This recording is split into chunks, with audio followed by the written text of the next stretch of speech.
যারা বলছেন জুলাইয়ে যারা নেতৃত্ব দিয়েছেন এদের একজনকে আঘাত করা মানে জুলাইকে আঘাত করা।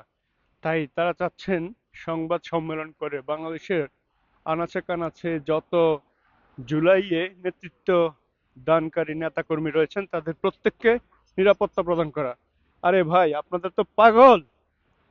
বাংলাদেশে চোর ডাকাতি তো ধরতে পারে না আমাদের দেশের পুলিশ, এরা আবার জুলাইয়ের নেতৃত্ব দানকারী আনাস বাংলাদেশের আনাসে কানাসে জেলায় উপজেলায় থানায় গ্রামে গ্রামে গিয়ে আপনাদের নেতৃত্ব দিবেন। আবার একজনের জন্য 3 থেকে 5 জন পুলিশ লাগবে না? আরে ভাই, আপনারা জুলাইয়ের পরে বাংলাদেশে এসেছেন কিছু ভালো কাজ করার জন্য, ভালো কথা বলেন, দেশের জন্য কাজ করার জন্য কথা বলেন, ঠিক আছে? চোর ডাকাতি তো ধরতে পারে না, আর আপনাদেরকে জীবনের নিরাপত্তা দিবে না।